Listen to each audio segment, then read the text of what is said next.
For 31 years, I worked as a family court mediator in Ottawa. I sat across from people on the worst days of their lives. Couples who had stopped being kind to each other long before they stopped being married, parents fighting over children like they were property, families unraveling in real time right there in my office. My job was to stay calm when everyone else had lost the ability to notice what people weren't saying, to read the room. I never thought I would need those skills for my own daughter. Her name is Claire. She is 36 now. But when all of this began, she had just turned 32, and she was the kind of woman who made people stop and take notice, not because of her looks, though she is beautiful, but because of the way she carried herself. She was a physiotherapist at a clinic in Kanata. Good at her work, well liked by her colleagues. She volunteered on weekends at a community center teaching seniors chair yoga. She called me every Sunday morning without fail. Every single Sunday, without me ever having to ask. I raised her alone after her father passed when she was 11. It was the two of us for a long time, and I won't pretend that didn't create a closeness between us that was different from what other mothers and daughters have. We knew each other. I thought I knew her completely. The man she brought home 3 years ago was named Marcus. He was 38, an engineer with a firm that did infrastructure contracts across Ontario. He drove a clean gray SUV and wore shirts that were always ironed. The first time I met him, he stood up when I walked into the room. He shook my hand and looked me in the eye and said he had heard so much about me, that Claire spoke of me constantly, that he hoped we would become close. He said all of this before he sat back down. I remember thinking, he has been coached, not by Claire. She would never do that, but by himself. He knew exactly what to say to a woman like me. I filed that thought away somewhere and didn't revisit it for far too long. They dated for 14 months. He was attentive without being overbearing, or so it looked from where I stood. He remembered that I took my tea with milk and no sugar. He sent me a Christmas card with a handwritten note. When Claire mentioned once in passing that I had always wanted to visit Cape Breton, he surprised her with a weekend trip there for her birthday and took a photo of the Cabot Trail and texted it to me with the caption, "Thought of you. She's having the time of her life." He was very good. They got married in September, a small ceremony at a vineyard outside of Picton. Claire wore a dress she had found at a consignment shop in the Glebe and altered herself. Ivory with little covered buttons down the back. She looked extraordinary. I gave a short speech. Marcus cried during his vows, real tears, or what looked like them. His mother, a woman named Beverly, sat in the front row in a burgundy blazer and watched her son with an expression I can only describe as satisfaction. I shook Beverly's hand at the reception, and she gripped mine a little too hard and said, "You must be so relieved she finally found someone." I smiled and moved on because that is what you do at your daughter's wedding. But I heard it. I heard exactly what she meant by finally. The changes were gradual. That is the thing I want people to understand, because I work in family law, and I knew the warning signs and I still missed them for almost a year. That is how gradual it was. That is how deliberate. The Sunday morning calls started coming later, then shorter. Then Claire would say she had to go just as we were getting into anything real, anything below the surface. I told myself she was busy. Newlyweds are busy. That is normal. That is expected. Then she stopped mentioning her work friends by name. She used to tell me about them all the time. Priya from the clinic, who brought homemade roti every Friday. Her colleague Jen, who was trying to get pregnant and making everyone laugh about it. Those names disappeared from our conversations. When I asked about Priya once, Claire said, "Oh, we don't really see each other outside of work anymore." Just like that, flat, like it was nothing. I noticed that she had started choosing her words very carefully when we spoke. Not lying exactly. Editing. There is a difference. And after 31 years in mediation, I know the difference well. She was giving me the version of her life that was safe to give me. I saw her for the first time in several months at Thanksgiving. We have always done Thanksgiving at my house. It has been that way since she was small, since before her father died, and she has never once missed it in her adult life. That year, Marcus came with her, and his mother came too, which was new, which I had been told about only 4 days before when Claire mentioned it like it was an afterthought. I made the turkey the way I always make it. I had been making the same recipe since 1987. I set the table with the good dishes, the ones that had been my own mother's. I put out the good napkins. I made everything Claire had loved since she was a child. The stuffing with apples and sage, the sweet potato casserole, the cranberry sauce she used to eat straight from the bowl with a spoon when she thought I wasn't looking. We sat down. I watched Claire arrange her napkin in her lap and glance sideways at Marcus before she said a word. That glance, it was so fast. Most people would not have caught it. I caught it. Beverly looked around the table and said quite brightly, "Claire, you didn't make anything?" Claire said she had brought the wine and started to explain that work had been busy this week. Marcus said, without looking up from his plate, she doesn't cook much anymore. The table went quiet for just a second. Claire reached for her water glass. Her hand was completely steady, which told me she had learned how to keep it steady. You do not learn to do that unless you have had to practice. I said that I had made plenty and that I was glad to have everyone here, and I moved us forward because that is what I do. I am very good at moving things forward, but I did not stop watching. During dinner, Beverly began telling a story about a trip she and Marcus had taken to Banff the previous spring. Before the wedding, just the two of them. A mother-son trip she described with more enthusiasm than I had heard her use for anything involving Claire. Marcus laughed at all the right parts, and at some point, Beverly turned to Claire and said, "You know, Marcus had a girlfriend before you who was an absolutely wonderful cook. She used to make his grandmother's pierogies from scratch." I put my fork down. Claire said, "That sounds lovely," in a voice that had no bottom to it, and Marcus said, "It was." She took the time to learn, and then he looked at Claire in a way that was not unkind on the surface. There was even the shape of a smile on his face, but what was underneath it was something else entirely. It was a message, and it had been delivered. Beverly picked up her wineglass. Her expression was one of complete composure. She had said what she had come to say. I excused myself to get more gravy from the kitchen. I stood at the stove for approximately 45 seconds. I breathed. I looked out the window at the backyard, at the old maple tree that has been there since we moved in, at the leaves coming down in the wind. I have a method I developed over decades of doing this work. When your body wants to respond and your mind needs to override it, you breathe, you name what you're feeling, and you decide what you actually want to accomplish. I stood at that stove and I decided. When I came back to the table, I was perfectly pleasant for the rest of the evening. After they left, I sat in my chair by the window for a long time.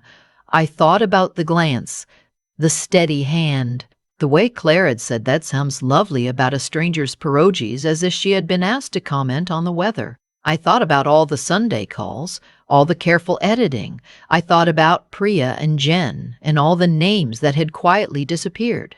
I called Claire on Monday morning. She answered on the third ring, and her voice was bright and fine, and she said, "Thanksgiving was lovely. Thank you so much for doing all that cooking."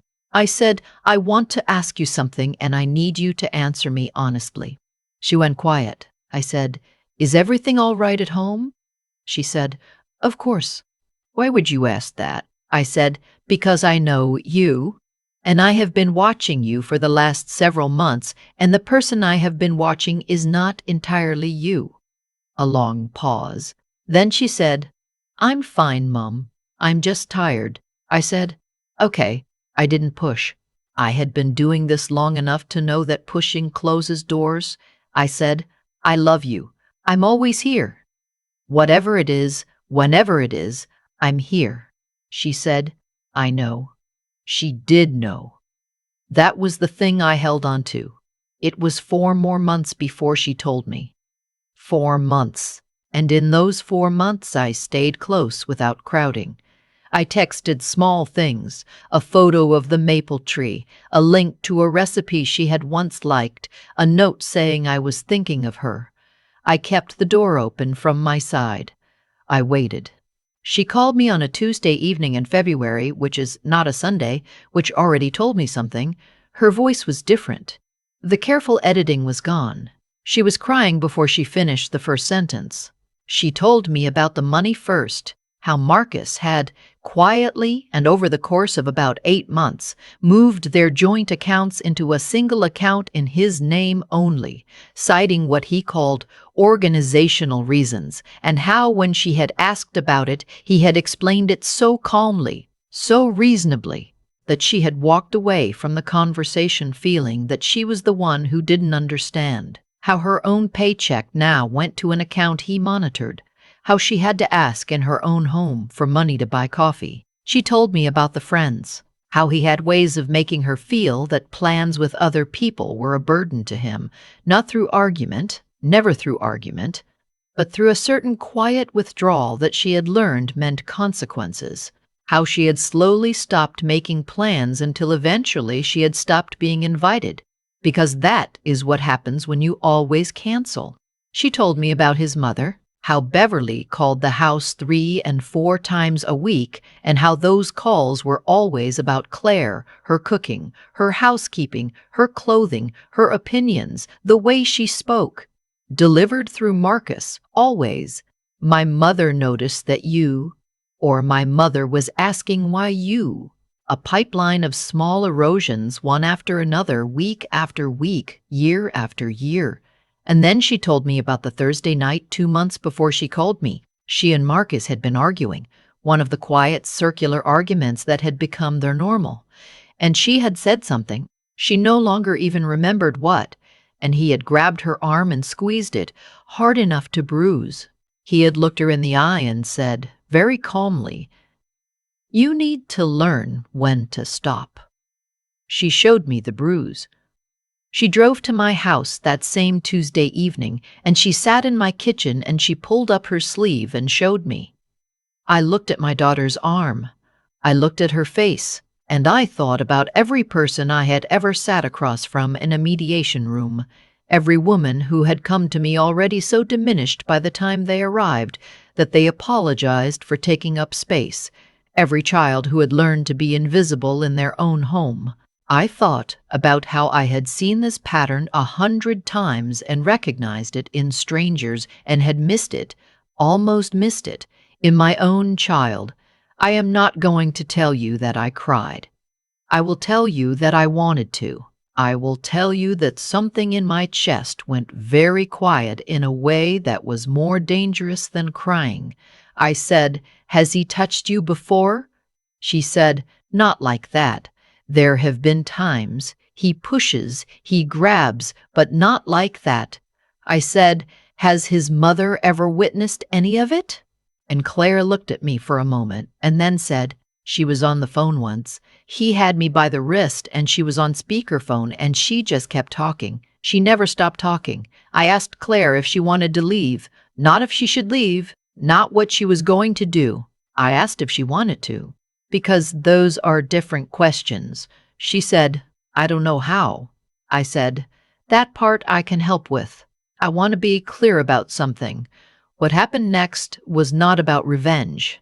I have spent my entire professional life watching what happens when people act from revenge instead of strategy, and it almost never ends the way they want it to. What I did carefully and with intention, because the goal was not to hurt Marcus. The goal was to get my daughter out safely, quickly, and with what she was owed. The first call I made was to a family lawyer I had known for 20 years, a woman named Patricia who practices in Ottawa and who is, without question, the finest person I know at this particular kind of work. I called her that same Tuesday night, after Claire fell asleep in my guest room, and I left a message that said only, "It's Margaret. I need your help. It's my daughter." She called me back at 7 the next morning. The second call was to a financial advisor I had worked with in cases involving marital asset concealment. In Ontario, both spouses have equal rights to family property acquired during the marriage, regardless of whose name is on the account. Marcus had been very confident in his financial arrangements. He had reason not to be. The third call was to the clinic where Claire worked, to her manager, a woman who had known Claire for 6 years. I did not share details. I said only that Claire was going through a difficult time and might need flexibility in the coming weeks, and that I wanted to flag it so she would not be alone at work when things became known. Her manager said without hesitation, whatever she needs. Claire did not go back to that house alone. I went with her on a Saturday afternoon when Marcus was at his mother's. We had confirmed this, and we packed what mattered in 4 hours. Her clothes, her documents, the things that had been hers before him, the physiotherapy certification she had earned over years of study and work, the few pieces of my mother's jewelry that I had given her when she got married. Marcus came home while we were still there. He stood in the doorway of the bedroom, and he looked at the bags on the floor, and then he looked at me. I said very quietly, "You should call your lawyer." He said something then, directed at Claire, something about how she was throwing everything away, how she would regret it, how she was making a decision she didn't understand. His voice had that particular tone I had heard many times, not quite shouting, not yet, but with a pressure underneath it like something built up behind a wall. I did not raise my voice. I said, "Everything from this point will be handled through counsel. That is the only thing either of us has to say to you today." We left. There are things I will not write about here. The legal process, the financial proceedings, the months of it. I will say only that Patricia was extraordinary and that the law in this province, when properly applied, does not reward what Marcus had done with those accounts.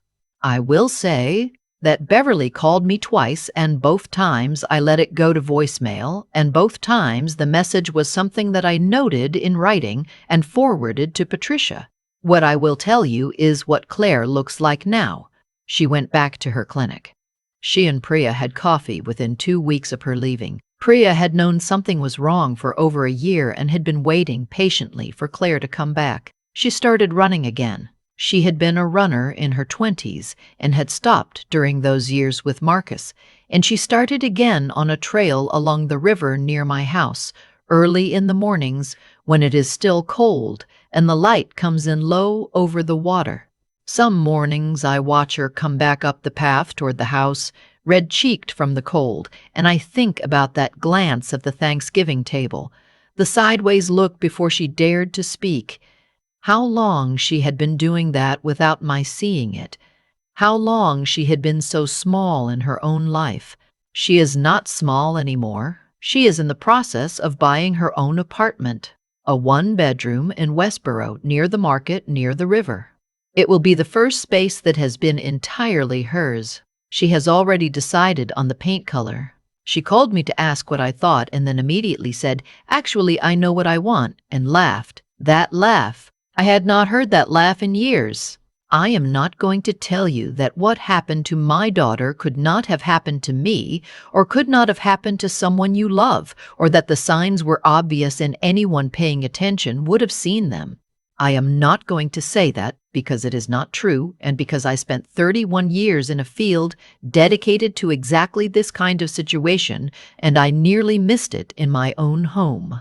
What I am going to tell you is this: the pattern of what he did, the gradual isolation, the financial control, the slow erosion of her sense of what was normal, the mother behind it all reinforcing every step. That pattern is not uncommon. It does not always look like bruises at first. It looks like a man who stands up when you walk into the room. It looks like a Christmas card with a handwritten note. It looks like tears during wedding vows. It looks like love. For a long time, it looks exactly like love. That is the design of it.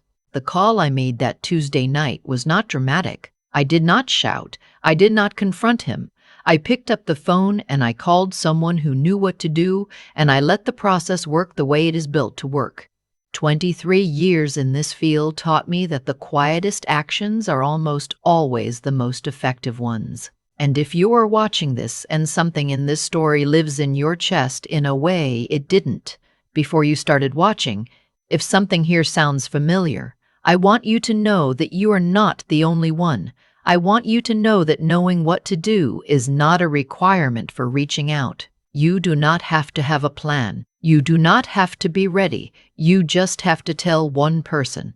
That is the only call that has to happen first. If this story reached you, tell me where you're watching from, and tell me what was the moment in this story when you felt it most.